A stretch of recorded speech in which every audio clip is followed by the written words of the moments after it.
तभी उस जगह पर गैस लीक होने लगती है, जिसके तुरंत बाद हिको और गुआन जाइन को लेकर बाहर भागते हैं, मगर एक के बाद एक गैस लीक होने की वजह से ब्लास्ट होने लगता है। ब्लास्ट से रास्ता ब्लॉक हो गया था, इसीलिए वो रेलिंग से ऊपर जाने लगते हैं, लेकिन जाइन जो था वो जाने को तैयार ही नहीं था। वो रोने लगता है कि ममा इस बार मुझे छोड़कर मत जाओ। हिको जबरदस्ती जाइन को ऊपर खींचता है, लेकिन इस चक्कर में गुआन पानी में गिर जाती है। फिर वो किसी तरह पानी से तैरते हुए नीचे के फ्लोर से होते हुए ऊपर के फ्लोर में जाने का फैसला करती है, लेकिन तभी उससे लिफ्ट में से किसी लड़की के रोने की आवाज आने लगी। वो उससे मदद मांगती है कि लिफ्ट खोलो, मुझे बाहर निकालो। जिसके बाद गुआन एक फ्लोर ऊपर जाकर सवाल ढूंढने लगती है, जिससे कि वो लिफ्ट के दरवाजे को खोल सके, लेकिन वहाँ कुछ लोग ऊपर के फ्लोर पर चोरी कर रहे थे, जिससे डरकर गुआन वहाँ से भागने लगती है और फिर हाथ से ही लिफ्ट खोलने की कोशिश करती है, लेकिन तभी पानी का एक और बड़ा वेव बिल्डिंग को हिट करता है, जिससे गुआन को दोबारा से एक फ्लैशबैक आता है जब एक्सीडेंट की वजह से उसके पति कार लेकर पानी में गिर गए। मरते हुए उन्होंने गुआन से जाइन की जान बचाने को कहा था। प्रेजेंट में गुआन किसी तरह वहाँ से निकलकर एक फ्लोर ऊपर जाइन के पास चली जाती है, लेकिन वो कांप रहा था, ऐसा लग रहा था जैसे उसे मिर्गी आई हो। हिको उससे कहता है कि उसकी दवाइयाँ कहाँ है, जल्दी से इसे दवाई खिला दो, तो वो कहती है कि वो खो गए। फिर हिको कहता है कि जल्दी चलो हेलीकॉप्टर आने वाला है, लेकिन गुआन नहीं जाती। वो कहती है इसे दवाइयों की जरूरत है, दवाई बनानी होगी। हिको कहता है टाइम वेस्ट मत करो, तुम्हारे पास डेटा है ना, तुम दोबारा से इसे रीसेट करके एक नया बना सकती हो। लेकिन गुआन चिल्लाते हुए कहती है कि तुम पागल हो गए हो क्या, दिखाई नहीं देता कि ये मर रहा है। इसके बाद गुआन उसे लेकर जबरदस्ती एक बूढ़े कपल पड़ोसी के फ्लैट में घुस जाती है और उनके किचन के सामान से जल्दी जल्दी जाइन के लिए दवाई बनाकर उसे पिलाती है। अब हमें कुछ सालों पहले का सीन दिखाया जाता है, जहाँ गुआन अपने पति के एक्सीडेंट के बाद जाइन को अपने बॉस को वापस सौंपना चाहती थी। वो कहती है कि जाइन मेरे लिए बस एक प्रोजेक्ट की तरह है, मैं एक असली माँ की जिम्मेदारी नहीं ले सकती। जिस पर उसकी बॉस उससे कहती है कि माँ को ये सब जिम्मेदारी लेनी पड़ती है। वैसे भी कुछ ही दिनों में डार्विन सेंटर के लोग इसे अपने साथ ले जाएंगे, वो मेरी बेटी युगिन को भी अपने साथ ले जाएंगे। लेकिन ये सुनकर गुआन दुखी हो जाती है। दरअसल गुआन और उसकी बॉस दोनों एक एआई इमोशन इंजन पर काम कर रहे थे, जिसमें दोनों के पास एक एक बच्चे थे और ये दोनों बच्चे उनके प्रोजेक्ट का एक हिस्सा था। बॉस कहती है कि शायद हमने इसे बनाकर गलती कर दी। वो ऐसा इसलिए कह रही थी क्योंकि वो दोनों की दोनों माएं उन बच्चों से बहुत अटैच हो चुकी थी, लेकिन था तो वो सिर्फ एक प्रोजेक्ट का हिस्सा। सीन वापस से प्रेजेंट में शिफ्ट होती है, जहां जाइन को होश आ चुका था। उससे ठीक देखकर गुआन उसे गले लगाती है। तभी गुआन देखती है कि सूरज निकल आया और बारिश भी रुक गई थी। ये सूरज सबके लिए उम्मीद की सबसे बड़ी किरण थी, जैसे सूरज एक बार फिर से धरती पर एक नई जीवन दे रहा हो। फिर हिको गुआन को बताता है कि मुझे पता चला कि तुम अकेले ही जाओगी, जाइन तुम्हारे साथ नहीं जाएगा। मैं तुम्हें बताना तो नहीं चाहता था, लेकिन बता दिया, क्योंकि वैसे तो मुझे इंसानों की नई नस्ल में कोई दिलचस्पी नहीं है, लेकिन मैं देखना चाहता हूँ कि तुम जाइन के साथ क्या करोगी। गुआन पूछती है कि तुम्हें इन सब में इतनी दिलचस्पी क्यों है। हिको बताता है कि जब मैं इसकी उम्र का था तो मेरी माँ ने भी ऐसा ही किया था। उसने मुझे गले से लगाया और कहा कि मैं वापस आऊंगी और चली गई, लेकिन कभी नहीं आई। मैं उसे कभी भूल नहीं पाया, इसीलिए मुझे लगा कि जब मैं तुम्हें इसे छोड़कर जाते हुए देखूंगा तो शायद मेरे दिल को थोड़ा सुकून मिलेगा। तभी एक बार फिर से बारिश शुरू हो जाती है और इस बार बारिश जोरों से होती है, जिसे देखते ही गुआन जाइन को उठाकर ऊपर चढ़ने लगती है। तभी रास्ते में एक लड़की को लेबर पेन हो रहा था, वो चिल्ला रही थी। उसका हस्बैंड गुआन से हेल्प मांगता है, लेकिन गुआन नहीं रुकती, वो टेरेस के तरफ जाते रहती है। जाइन पूछता है कि माँ वो आंटी क्यों रो रही है, तो गुआन बताती है कि उसे बेबी होने वाला है, इसीलिए उन्हें दर्द हो रहा है। जाइन पूछता है कि क्या आपको भी दर्द हुआ था। ये सुनकर गुआन बहुत ट्रॉमेटाइज हो जाती है। हिको आकर उससे कहता है कि चलो जल्दी करो, बस एक मंजिल और, जिस पर गुआन रोने लगती है और कहती है कि हम इसे साथ क्यों नहीं ले जा सकते, मैं इसके बिना नहीं जा सकती। हिको कहता है कि तुम्हारी बॉस और उनका बच्चा अब नहीं रहा, तो अब एक्सपेरिमेंट के लिए सबसे ज्यादा जरूरत इसी की है। इसके बाद वो सभी टेरिस पर चले जाते हैं, जहाँ एक हेलीकॉप्टर के साथ बहुत सारे सोल्जर उनका वेट कर रहे थे। वहाँ हिको एक आदमी से कहता है कि सर मेरा काम खत्म हुआ। इसके बाद वो आदमी कहता है कि न्यूमैन 77 से रिलेटेड सारा डेटा को वापस हासिल करने में लगे हैं, क्योंकि ये सब डार्विन सेंटर की संपत्ति है। इसके बाद कुछ लोग गुआन को पकड़कर जाइन को पकड़ लेते हैं। गुआन हिको से भीख मांगती है कि प्लीज उसे छोड़ दो, उसे मेरे साथ जाने दो। तभी वो बताता है कि तुम्हारी जो बॉस है वो डूबी नहीं, वो अपने बच्चे को लेकर लेकर भाग गई थी। उसने अपने बच्चे को छोड़ने से ज्यादा मरना पसंद किया और तुम तो अपने बच्चे को पहले लौटाना ही चाहती थी। तुम जानती थी ना कि लैब वाले आकर उसे एक दिन ले जाएंगे। अब जो होना है वो तो होकर रहेगा, हम कुछ नहीं कर सकते। तभी कुछ लोग जाइन को टकला करते हैं। गुआन चिल्लाती है कि प्लीज उसे छोड़ दो। वो सेंटर वाले एक आदमी के आगे हाथ पैर भी जोड़ती है कि प्लीज उसे छोड़ दो, लेकिन वो कहता है मुझे भी पता है कि हमें एक और इंजन बनाने के लिए इसकी जरूरत पड़ेगी। इधर एक सोल्जर जाइन को एक इंजेक्शन लगाकर उसे बेहोश कर देता है और फिर एक ब्लेड सोर्स का ऑपरेशन करने लगता है। फिर कुछ लोग हिको को भी गोली मार देते हैं। इसके बाद डार्विन सेंटर से आया वो आदमी गुआन से कहता है कि डॉक्टर गु, आज हम सब इसी जगह पर मरने वाले हैं, सिर्फ तुम ही बचोगी और आगे जाओगी। इसके बाद गुआन जाइन के पास जाकर उसे गले से लगाती है और उसके कान में रोते हुए बेटा कहती है और फिर बिना पीछे मुड़े भारी मन से हेलीकॉप्टर के अंदर जाकर बैठ जाती है। तभी पीछे से एक सोल्जर जाइन के स्कैल्प को लेकर आता है, मतलब कि उन लोगों ने जाइन के शरीर से उसके दिमाग को निकाल कर रख लिया था। अब अगले सीन में हम देखते हैं कि एक साथ दो रॉकेट अंतरिक्ष की तरफ उड़ान भरती है।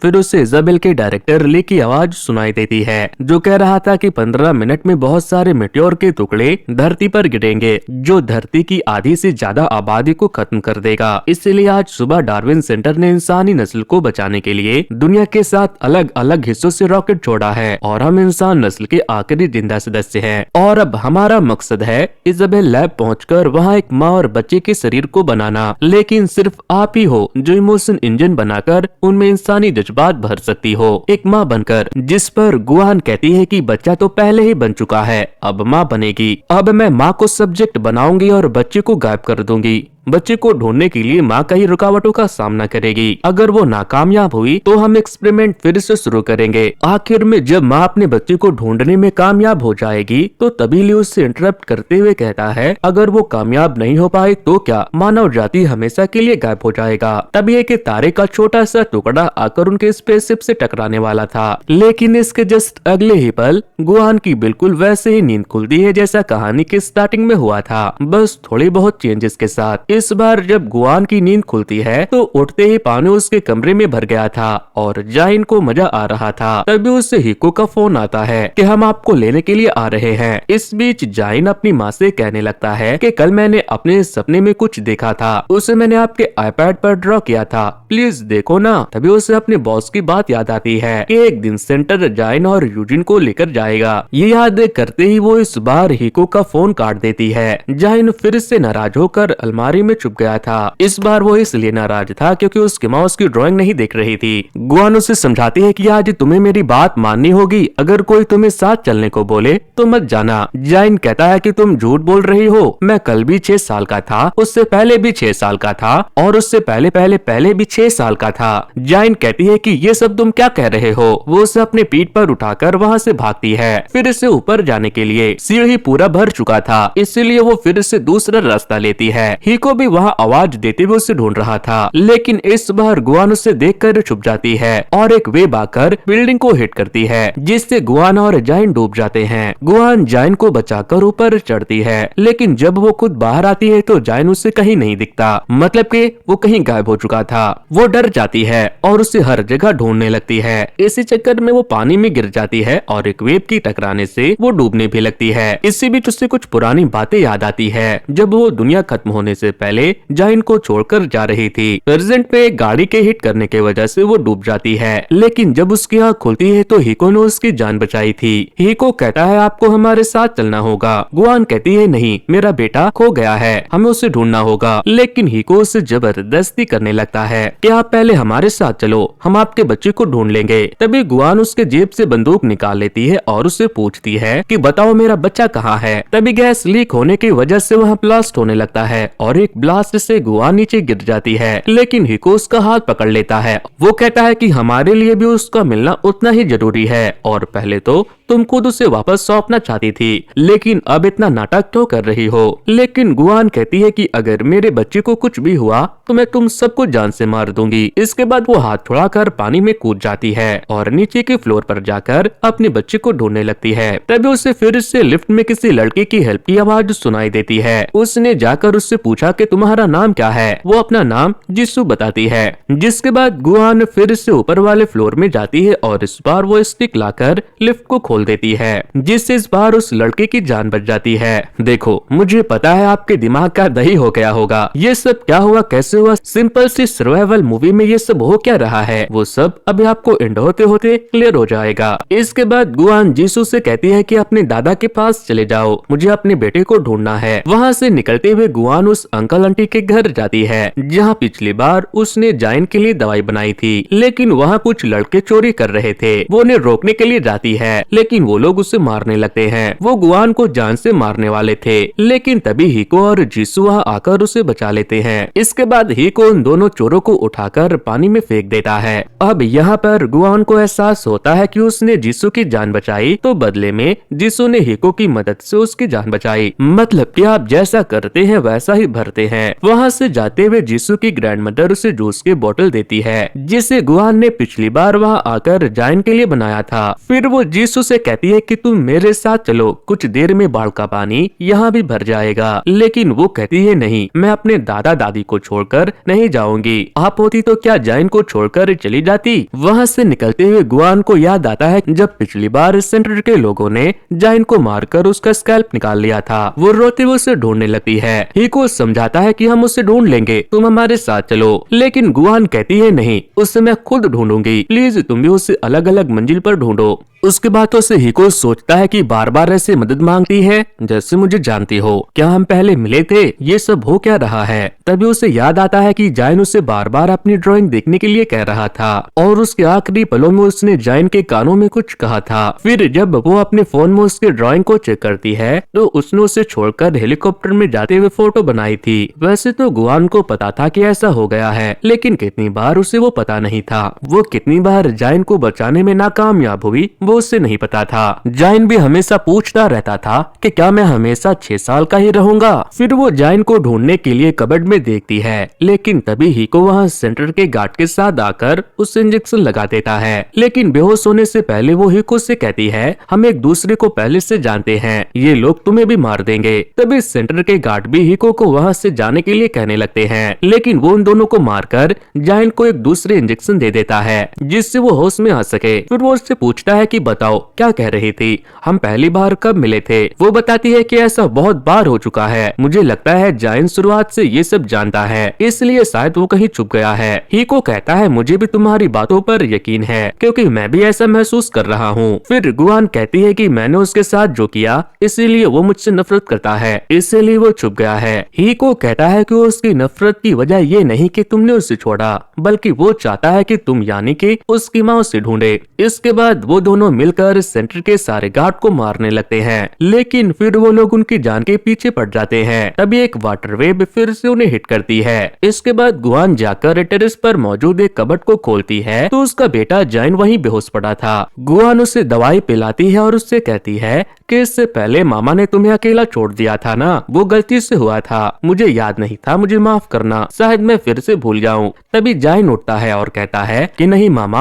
आपने मुझे नहीं छोड़ा था, आपने मुझे इंतजार करने को कहा था। बहुत पहले जब आप जा रही थी तब आपने मेरे कानों में कहा था कि मेरा इंतजार करना। तभी गुआन को याद आता है कि उसने उस दिन उसके कानों में कहा था कि मेरा इंतजार करना, पीछे जो अलमारी है वहाँ जाकर छुप जाना और मेरे आने तक इंतजार करना। सीन वापस से उस वक्त शिफ्ट होती है जब पहली मर्तबा दुनिया खत्म होने के बाद गुआन स्पेस में चली गई थी। वो कहती है कि एक्सपेरिमेंट के लिए सब्जेक्ट मैं बनूंगी, जाइन के अंदर मेरी यादें भेज दो। जिसके बाद साइंटिस्ट गुआन के शरीर में एक केबल लगाते हैं और उससे कहते हैं कि एक्सपेरिमेंट फिर से आप दोनों की यादों के दोबारा शुरू किया जाएगा। अगर किसी दिन हमें सफलता मिलेगी तो पृथ्वी पर इंसानों की नस्ल फिर लौटेगी। सीन वापस से प्रेजेंट में शिफ्ट होती है जहां गुआन और जाइन को लेने के लिए सेंटर वाले आ चुके थे, लेकिन गुआन जाइन से पानी में कूदने को कहती है। सीन एक बार फिर से पास में शिफ्ट होती है जब उसने अपनी बॉस को अपनी इमोशन इंजन के लिए तजुर्बे के जरिए इंसानी जज्बात पैदा करने का आइडिया दिया था। इसके लिए वो एक बच्चे को बनाएंगे